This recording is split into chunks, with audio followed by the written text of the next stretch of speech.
And then Bella, I'm going to make you co-host so she can help moderate as people come in. There might be other people who join in on this topic.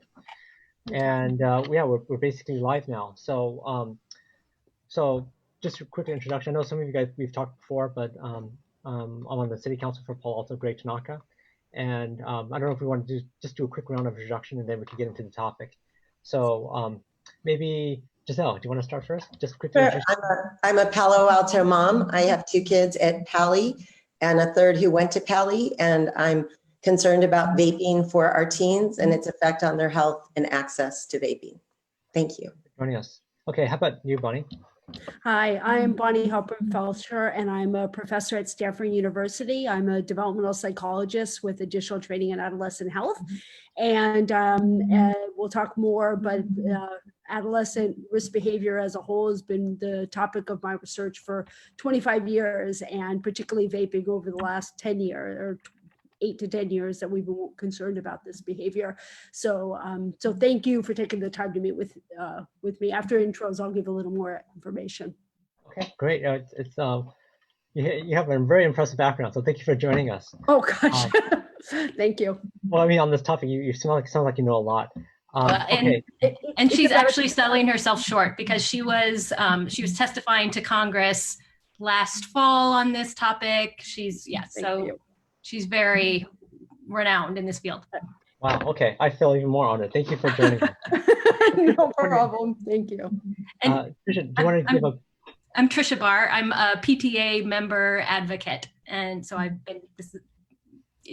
been advocating on this topic. Thanks. Okay, great. So let me just do a quick screen share just to kind of give everyone kind of a preface of what we're talking about here. So this is the item that's on consent calendar for tomorrow. Do you guys see my screen? Hopefully Yes. I'm sharing it correctly. Thank you. Let me make it bigger so that everyone can see it. Yeah, so it's on tomorrow's consent calendar. So we've already adopted the county's kind of ordinance around this.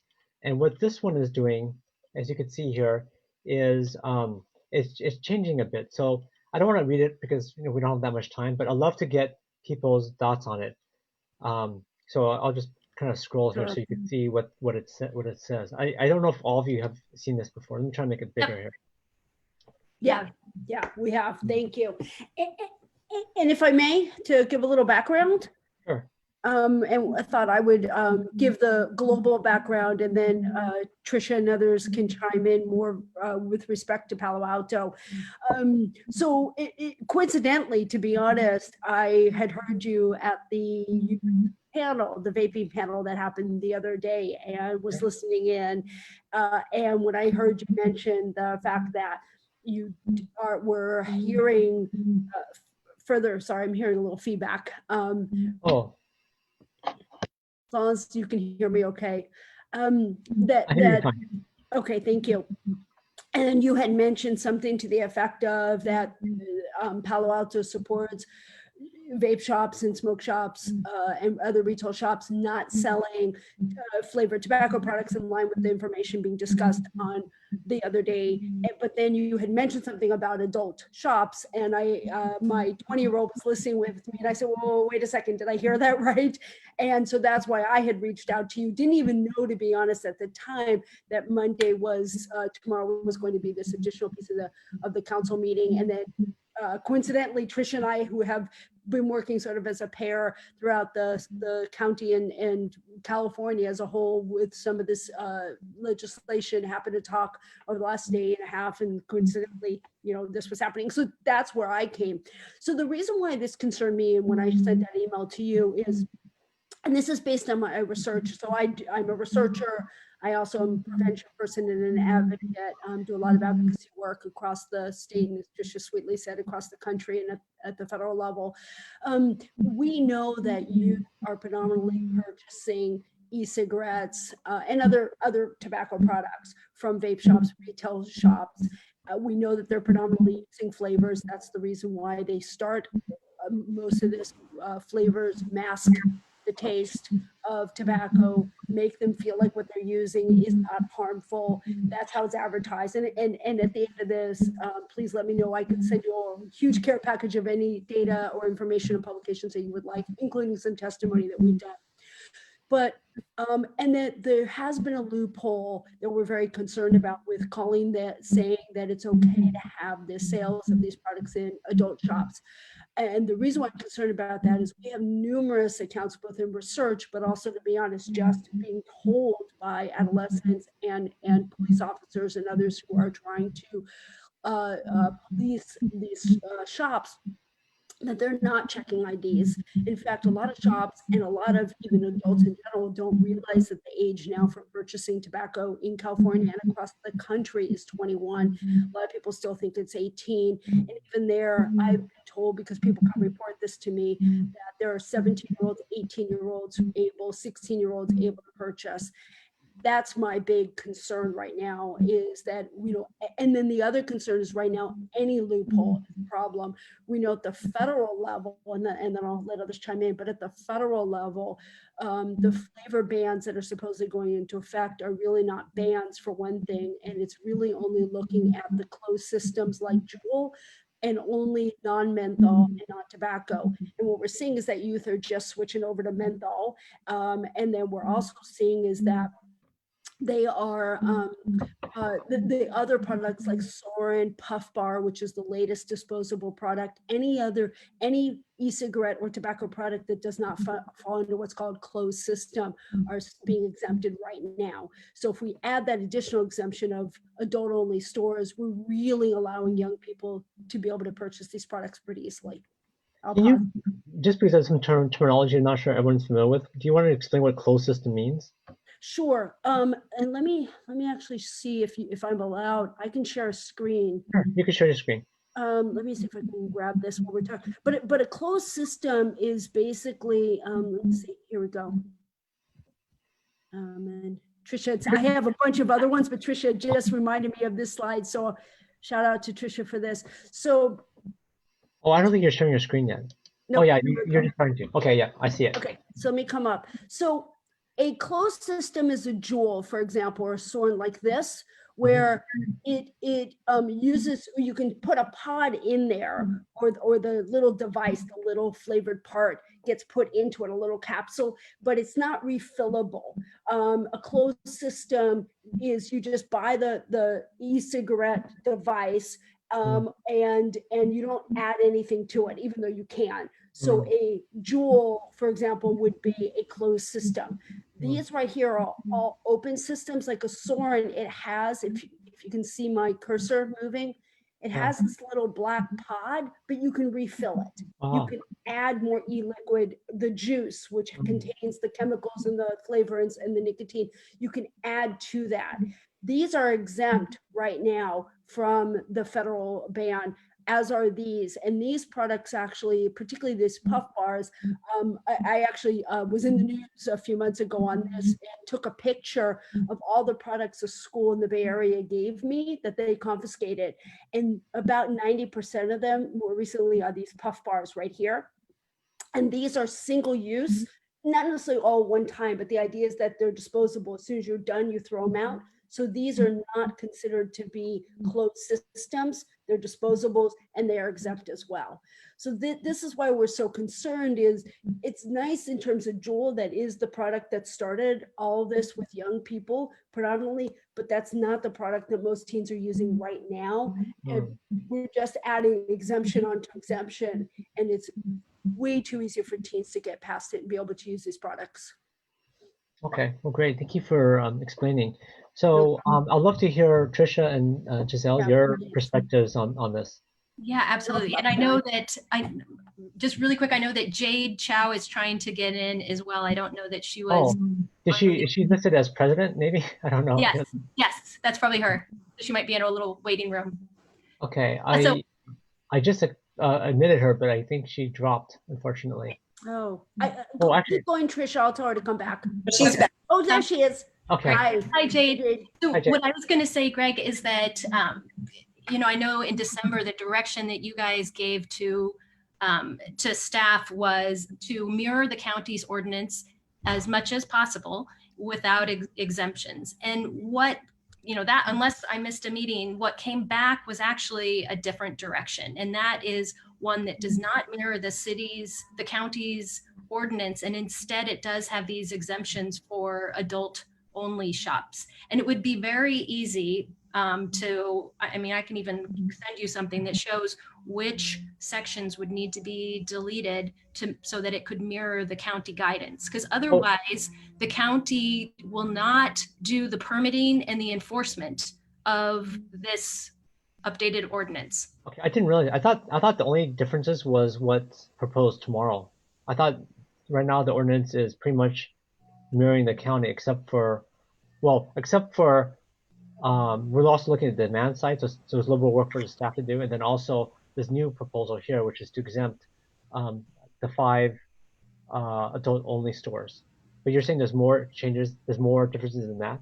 No, it's really the exemption because the county's ordinance does not allow any exemptions for flavored tobacco and e-cigarettes. Well, yeah, so this is what's proposed. Yeah, this is what's on the table for tomorrow. So for tomorrow, this is the proposed change. So this hasn't been voted on yet. It's going to happen tomorrow evening. Okay, and hopefully you've already made a request to pull it from the consent calendar, because right now it's on consent. It's on consent calendar, yeah. So on consent calendar, we have to have 2 other council members to pull it.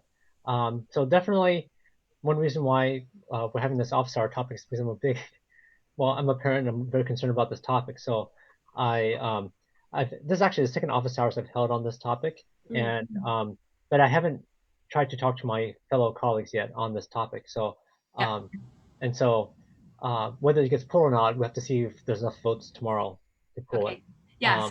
So really the only differences between the county ordinance and the one that's been proposed in the report for tomorrow is the exemptions for the adult only shops.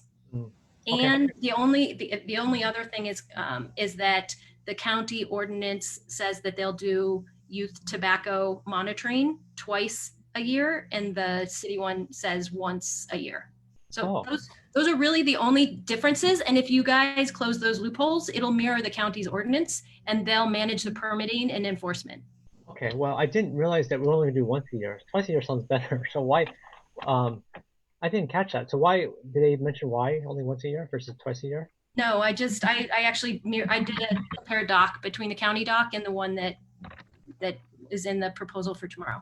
Oh, that's awesome. I didn't know about that one. So that is really helpful. And I can send you that, and I can send you those very specific sections that are in the county in the city ordinance that aren't in the county ordinance, and those could easily be deleted, and it would match the county ordinance. Okay, yeah, if you could send that to me, that'd be great. I mean, if you could send it to me tomorrow evening, before the meeting, that would be even better. After this, thank you. Yeah. And so Trisha, did you have any thoughts on this proposal to allow these 5 stores to sell vaping products? Yeah, I think that they should not be allowed to sell the vaping products for all the reasons that Dr. Bonnie said, because we know that kids are getting these products through vape stores, whether they're not IDing or whether they are having, the shoulder tap where someone goes in and buys something on behalf of kids. So I don't think there should be any exemptions or loopholes. I think it should mirror exactly what the county has. Yeah, I got an email from, I forgot who it was, but someone emailed me saying that she saw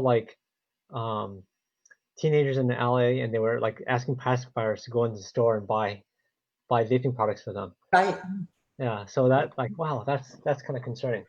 Okay, so Giselle, I guess okay, well, Giselle, why don't you go? Okay. Well, I would say as a Pali High School parent, Pali has had a horrible problem with vaping. They actually had to shut down most of the bathrooms. Kids were going to the bathroom at Town and Country across the street. Vaping is a terrible problem in our community. And in this time of coronavirus, especially, we should be thinking about our teens' lung health. And I would just say that the 21 Access, I was a general counsel of an alcohol beverage company for 17 years. And policing purchase of substances is a real problem, and it takes the cooperation of the seller. If the seller is not cooperating, if they are willing to look the other way, if there are community members willing to purchase, you cannot lock down teen consumption. So that's my concern. We want to stop it before it gets to the Pali bathrooms. Okay, understood. Actually, so my son attends Pali, and he tells me like there's some bathrooms there that smell like cotton candy, you know, or just like Exactly. like all day long.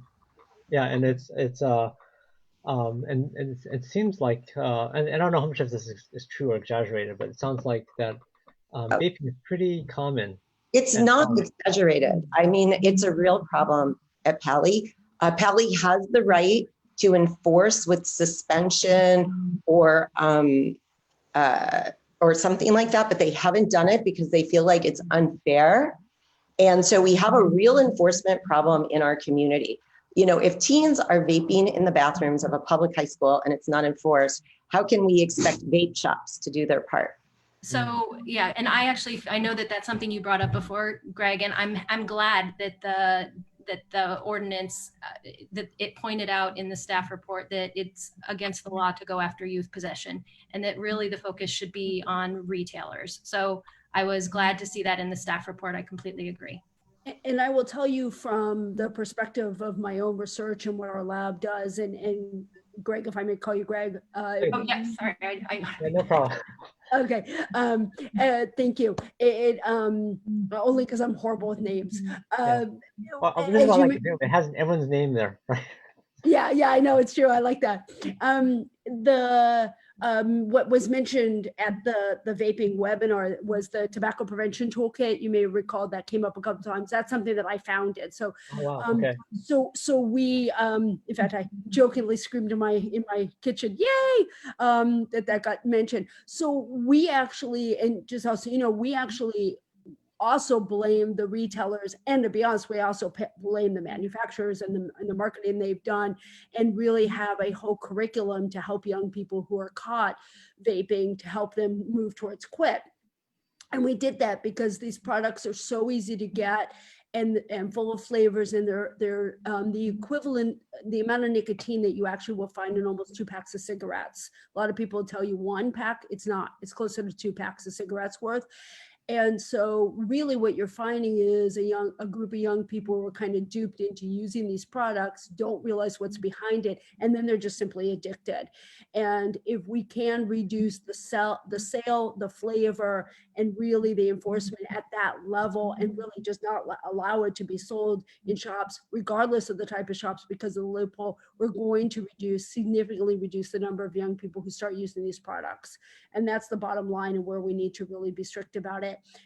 Adults are not using these flavors, the cotton candy, the banana butt, and all these flavors. Adults are not using those flavors to help them quit smoking. These are targeting our young people, and we just simply need to put them out of the way for any young person to be able to get these products, period. Yeah, no, that's a good point. And Menlo Park and East Palo Alto have both adopted ordinances to prohibit the sale of flavored tobacco and e-cigarettes in any retailers. Yeah, some ideas that came out of the panel were to kind of ban all vaping advertisement, ban flavored products, maybe have like a contest for teenagers to come up with anti-vaping campaigns.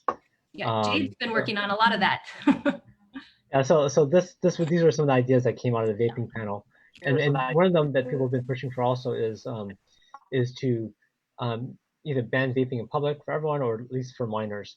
So those were some of the things that came out of the panel. And I thought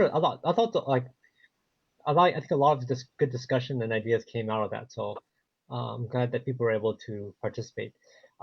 Okay. Yeah, Jada, can I jump in here? Please. Yeah. Hi, Greg. Hi, Bonnie. Hi, Giselle. Hi, Jade. I'm super sorry I joined late. I apologize. So if I am repeating anything anyone else said, please bear with me. I just want to give you another perspective from the PTA. As you know, Greg, we met with you. We also met with Adrian. We also met with Allison and with Lydia I think we're just, we also went and met with Cindy Chavez at this county level. And we were at those public hearings in December when we were all in support of the county ordinance. So as you know, and I've explained to you, the PTA Council in Palo Alto is doing a 3-prong. Ordinance is one, our resolution statewide is another one, and education. So I know on the panel stress that PAUSD should really focus on education. We've been doing that. Dr. Bonnie has helped us. We've reached out to our state. April Rossler came and talked with us at the community breakfast. We also had our local officer, Mike Robinson. He was supposed to be our keynote speaker for the 6th district, which is all the way from Morgan Hill up to San Mateo in terms of our district PTA luncheon, annual luncheon. Unfortunately, it was canceled because of COVID-19. So I think you're going to see that we have, a lot of concerns from a lot of parents and a lot of teachers. Well, they're teaching classes and kids are like vaping in class as like a fun thing, that can they do it before the teacher turns around.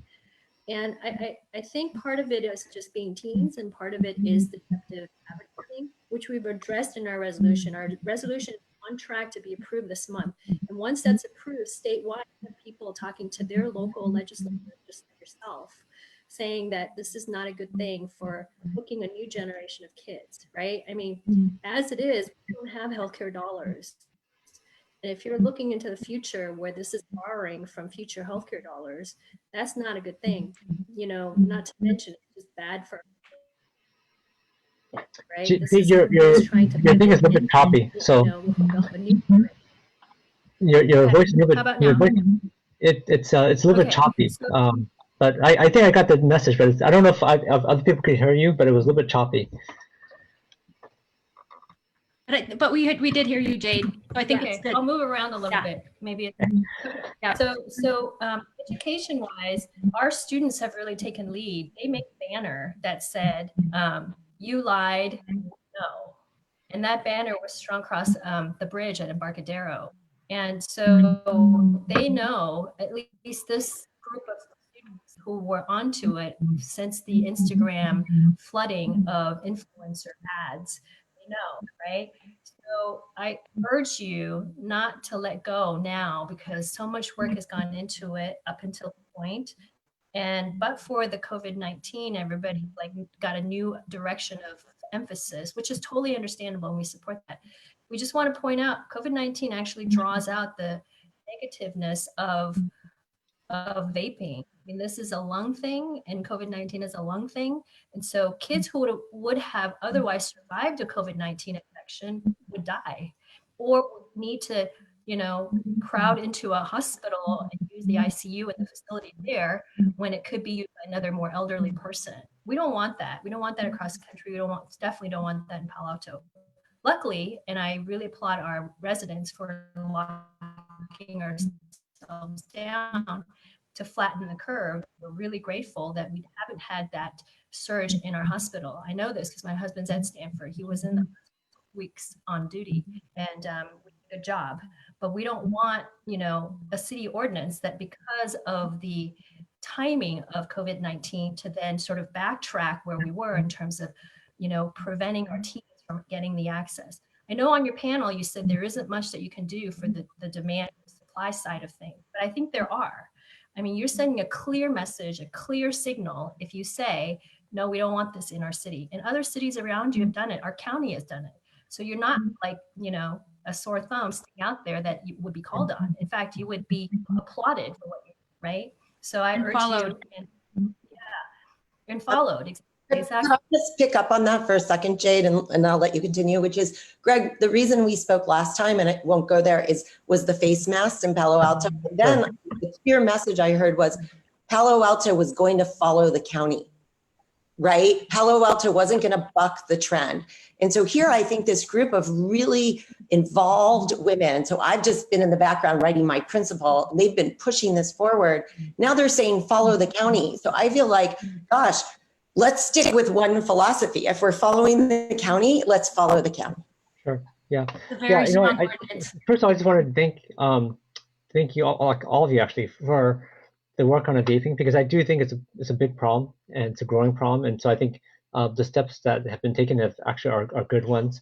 And most time things on consent calendar people don't even pay attention to. So I'm actually glad that you guys have taken time out of Sunday to talk with me about it, because I had a topic on this before, about 2 weeks ago or 3 weeks ago, and we advertised, but nobody the only people that attended were the vape shops, the smoke shops. They're the only ones that attended. So actually, I'm really glad to hear the other side, because from the smoke shop point of view, they're talking about how they really need to have these vaping products to stay in business, right?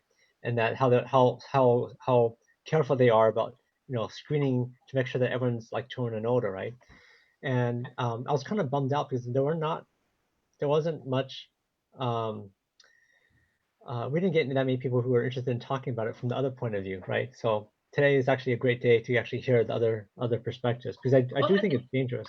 I'm sorry to interrupt you, but I think that's a blip, right? I mean, we've been meeting with you, we've been at the county hearings, we've been at the public hearings in Palo Alto. I think that's a blip because of COVID-19.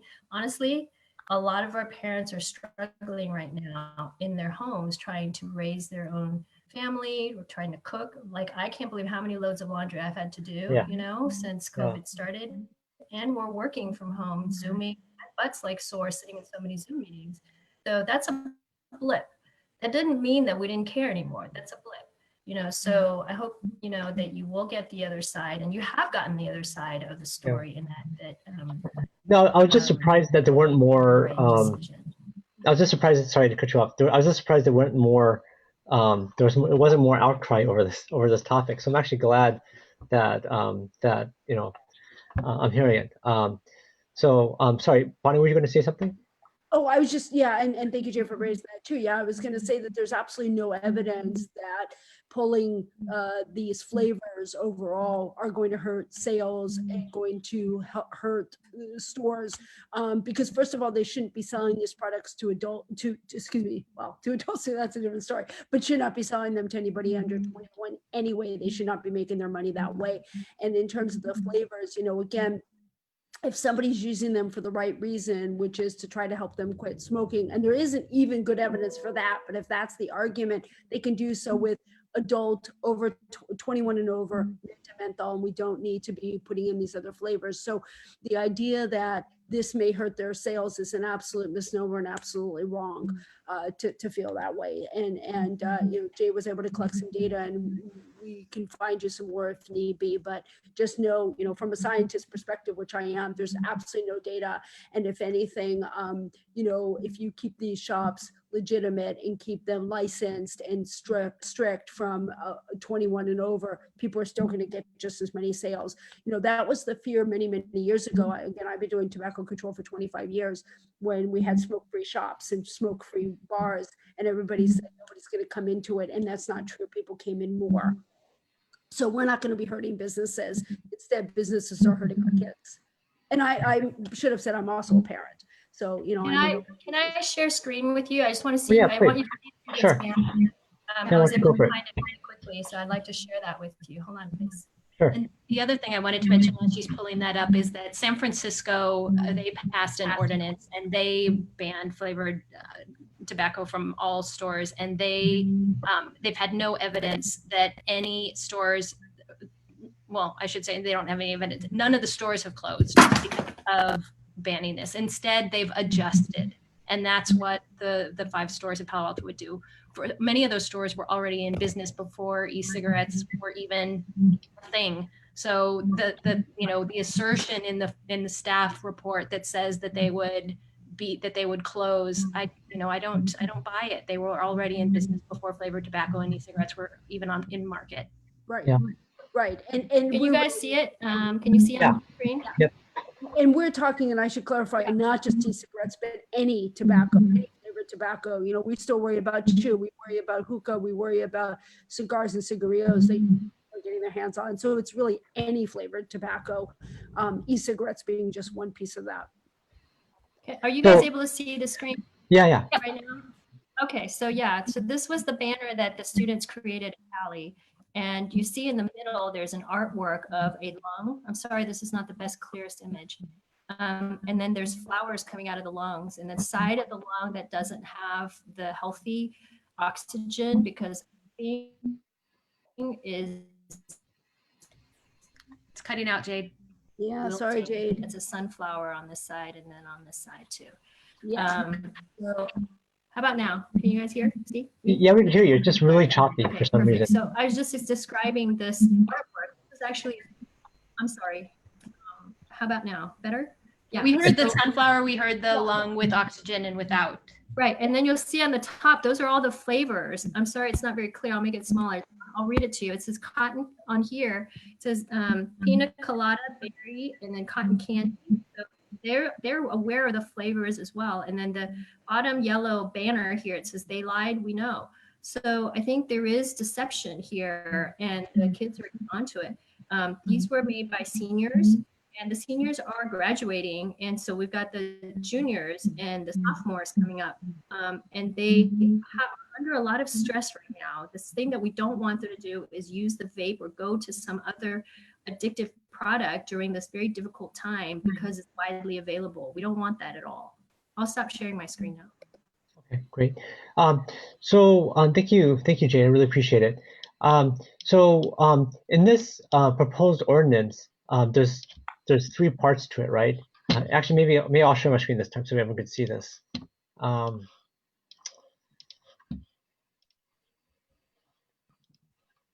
Can you all see my screen now? Yes. Okay, let me make it bigger so that everyone can see it. Okay, so let's see. Okay,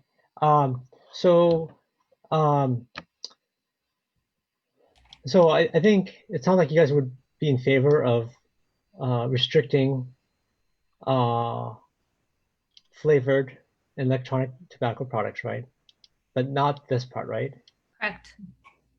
Okay.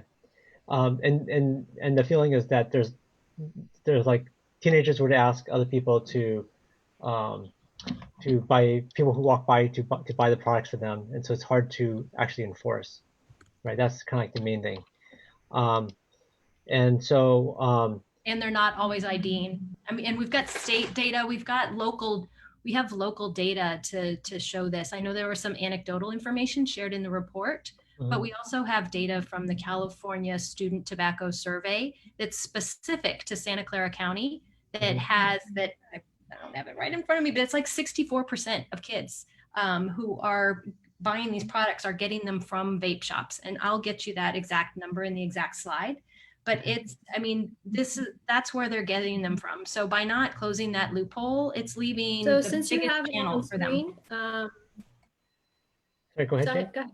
Sorry, I was saying, since you have it on screen, let me direct you to the section.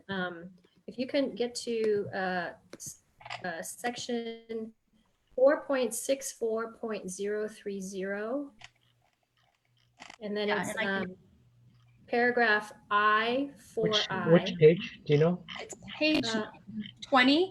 Page 20. Actually, Okay. page 21 of 38. It's just And it's for the actually exemption page- for adults only. The ordinance on page 10 of where, if you're, so that says, it says 5, it's page 10. There's no page numbers. Oh, this is page 6. That one says 6, yeah. So it's the one that says page 10, and it's, there you go. Okay, so right there, that I, that section, if that section was taken out, that would do away with the exemption. That is the exemption for adult only stores to sell flavored tobacco. The other change that would need to be made is just if you scroll down a little bit to L. So right there, that section right there, LI, it's kind of right on page 11, that starts with this subsection I or L, I don't have my glasses on, shall not apply to any retailer. That one is the second one. If that was taken out, then it would mirror the counties. There's only 2 more references. If you scroll to the bottom of page 11, see where it says unless exempt by blah blah blah at the very last line. If that was taken out, and then if you scroll down a little bit more, there's another similar one. that right there where it says exempt under number 2, unless exempt by. Which part are you talking about? Yeah, just Oh, scroll right there. right, this one here. Yeah, but that whole thing can stay there except for that unless exempt. Hmm.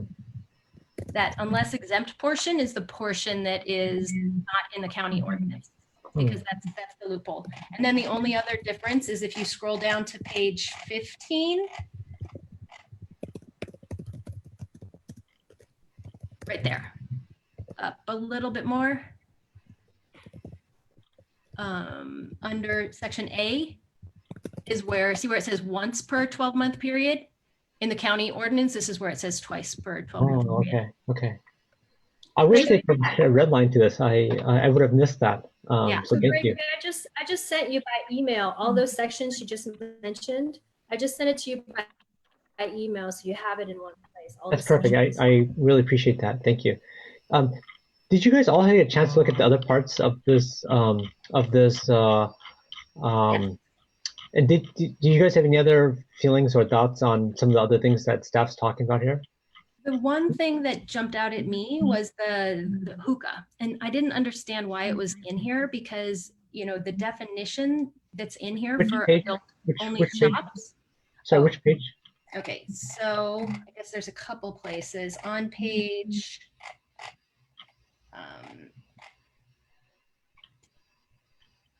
Let me just see. So it talks on page 4. Page 4. Yeah, and I just saw a reference to it too. On the very top of page 4, it calls out, you know, that one of these is the Red Brick, one of these adult only tobacco retailers is this Red Brick Cafe and Hookah Nights Lounge. So they're not a retailer. They're, you know, and then kind of if you, sorry to take it back to the ordinance definitions, but if you go back down to the ordinance definitions, let me just find it.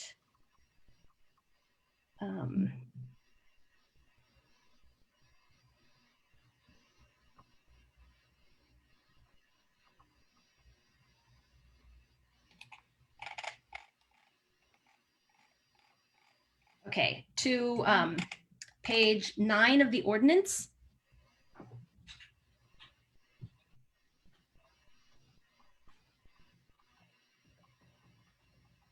Okay, so toward the kind of the bottom of 9 and the top of 10, it talks about what how they're describing an adult-only retailer.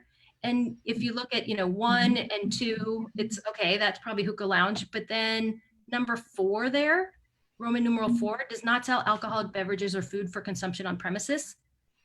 Hookah Lounge and Red Brick Cafe sells food for consumption on premise. I don't understand why it's, yeah. Oh, okay.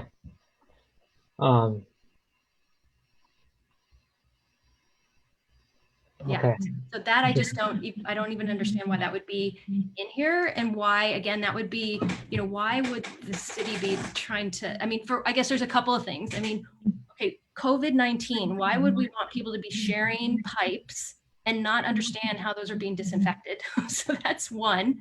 And then the other is that it doesn't fit into what a definition of a retailer is. So I'm not sure why that would be permitted. Is this actually in the county too? That's in the county. That's in the one, that's even in this current city one. Okay. No, but I mean, okay. Okay, well, this is good. I'm glad that you're pointing this out to me because I might have missed that. Okay, good. Are there any other thoughts about, so there's, did all of you get a chance to read the staff report? Yeah, I've only seen what Tricia sent me earlier today. Okay. I haven't had a chance to read the whole thing through yet. I was just wondering if you had any other thoughts, because there's other things in here besides, because it talks about on item 3 here. Sorry. So I can share with you, Greg. Maybe I don't know if I can or not, but I did have an email communication with Adrian this morning about. Yeah, you probably can't share, I would guess, unless. I can't share. Okay, so I won't then. Okay. Well, I was just wondering if any of you had thoughts about this part of the staff report. Questions about how to further. No, I think that what's in there is absolutely fine. I don't think that, again, I think the focus should be on the retail shops and not on youth possession. And that I think it even talks about that it's against federal law to, where is it? I mean, I agree with what staff said on that section. Okay. Just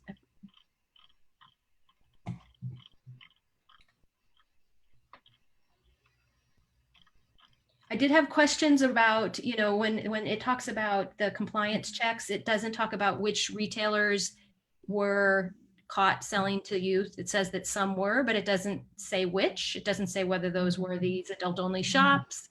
So Yeah. those are some of the questions that raised to me, that weren't clear. And then also there's businesses that did not reapply to renew their retailer permit. I wasn't sure, did anyone follow up and make sure that they're not still selling products? I think that's the assumption, but I don't know that we know that. So those are some of the things that jumped out when I was going through it in detail. Greg, I haven't gone through the report at all, but I'm concerned about sort of any report and what we can do for kids is in that area where we talked about no enforcement. I know the city isn't responsible for schools, but I don't think it's legal enforcement to tell a student they cannot vape on campus, and there's a consequence for that. And so the board policy for Palo Alto is that if a student or any adult is on campus using any e-cigarette or regular cigarette product, there's a consequence. And our schools aren't giving a consequence for that. So I encourage the city to investigate that further. It's in the report, Gazelle. It has been investigated because that was a question that Greg had brought up before. So it's in the report, and they detailed it out, and I agree with what they said. I mean, and obviously it sounds like you've spoken with the school district about this. They have jurisdiction over the schools. Right, they have jurisdiction over the students, but I think that you need to understand that there are large places where it's not being enforced. So the more access you have, that means that there are pockets where there's no enforcement and it's happening and other students are seeing it. And it does, it may not be every student at Pali that is like, it may not be your son or my children, but it is impacting a population at Pali. And that is continuing, and it will continue the more access we have. Yeah. Okay, understood. So, okay, just want to see, is there any other feedback or thoughts on this document? No, and I Okay. can send my notes to you. Oh, that would be great. I know we're kind of going over time here, but I don't know, how many of you guys were able to watch the panel a few days ago? Okay, just one of you? Okay. So she's not on the video, but there she is raising her hand. I know, okay. I knew she watched it. Okay, great. I was on, and okay, I awesome. actually took notes too because I was listening very intently, but I had to get off because we had a family thing at the end. So, but I listened to what you were saying, and you raised very good points, and also heard from the students who said that they self-educated and then discovered how bad it was, and then held each other accountable to quit together with her friend like Jada, and I think the other, can't remember, Trevor was the other student. And I think that's a story that's repeating in our student community, because when another parent and I, Linnell, we went over to Pali to talk to the ASB teacher. He was very welcoming for us to come do a presentation to the student leaders in ASB. That's the Associated Student Body. And from there, that's what generated the buzz, to do a school-wide education piece that Bonnie helped with. So I know that kids know and they want to do something about it. They thought it was harmless because it was just, sweet and flavorful, and it smelled nice, and, it didn't leave a bad taste or bad smell in their clothes or in backpacks. Erwin and I, who a bunch of the PTA folks who worked on the resolution, we've talked to our state PTA, and they're very interested in helping local cities and in all of the PTA jurisdictions up and down the state to make this well known. In fact, they're going to highlight this in our statewide electronic online newsletter called Pulse. And they're taking directly from our resolution, lifting the background section and putting it in. So there's a lot of energy and generated now already. Unfortunately, because of COVID-19, we won't have an actual convention in Riverside that we normally have. But the Board of Managers have already approved it, and 4 other resolutions related to climate and others that will get passed at the same time. So And I actually think that I'm presenting at that panel. Great. So we also sent out, and I don't remember if I sent it to all of you, we're actually doing a parent and other webinar next week that across the country. So if people are interested in that, but I unfortunately do have to run for another week. But No problem. please do reach out to me. I've got lots and lots of data, lots of information, lots of testimony, whatever I can do to help you.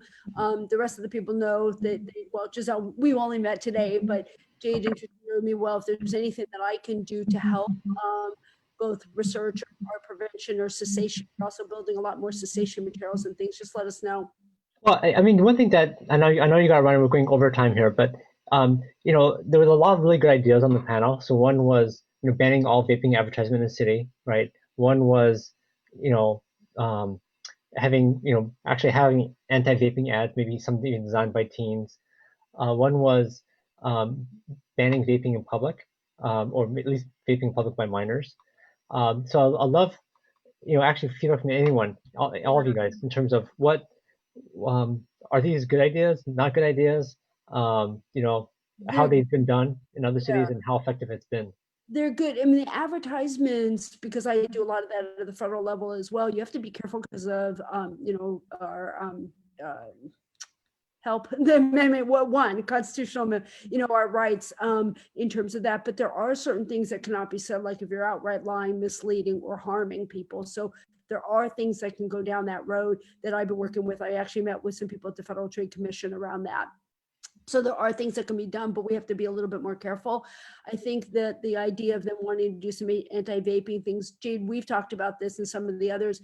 Actually, our toolkit is across the country, and we have a youth advisory board who are doing some of those same things. So I actually reached out to one of the students and said that I'd like to help, but her response was more like, great, I'm glad you're out there, but I really would like to help, but I'd like to help. I don't think she knew the things that I could do, but I mean, there are others out there too, but I'd be happy to expand our youth advisory board, and we have a national presence and as well as a local presence, and try to get students on board to help, because they can develop things that can go bigger, which would be good. And we also have a very big social media presence. So, Greg, on page 8 of the packet, it does say that the Palo Alto Municipal Code currently does prohibit smoking and e-cigarette use, including vaping in public places and multifamily dwellings, including parks, open spaces, Palo Alto facilities, indoor, outdoor dining. And it lists the many places that vaping is already prohibited within code. Is schools on there? let's sign off. Schools, Trisha, it is in schools. It is. Yeah, okay, perfect. it is in schools. Okay, awesome. Yeah, the schools have their own, like Palo Alto, the school district has its own ordinance or code resolution that prohibits smoking on campus. Yeah, this is something we already have signage around campus for no tobacco and no smoking, but we're going to be very specific now, no vaping as well, and that's going to go up. But school has to get started first. No, I hear it's fairly open at Poly, which is kind of disturbing. So that's why I think it's good that we're taking those steps. And then one of the things that the city recommends in here that they'll be doing is they said that they'll work together to supply businesses with new no smoking, no e-cigarette vaping signs, so that it's the ordinance is already there, and making it clear to the public that it includes vaping and e-cigarettes. So that's on page 8 as well. Great. Trisha, does that also mean the county would pay for those signs if we adopt their language, and that Palo Alto would have to possibly pay for them if we don't?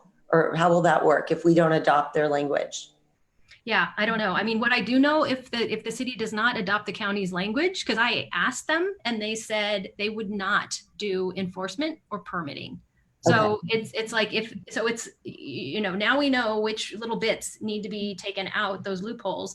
And it's like, okay, is it worth having those exemptions? So, and then the city, has to maintain its own permitting and enforcement process rather than just, So please, again, I think, the bottom line is please pull this from consent and please mirror the county's ordinance. Yeah, I mean, it seems to make sense to me. So I appreciate everyone's work on this. Thank you. And thank you. I know we're going super overtime, so thank you so much for taking time on your Sunday to chat with me. I really appreciate it. Thank you so much. Yeah, thank you so much. Sorry, I had to go in and out. We're Oh, actually no problem. right now. Yeah, no, I totally get it. Okay, bye. Have a great weekend. Okay, bye. Bye-bye. Thanks. Bye.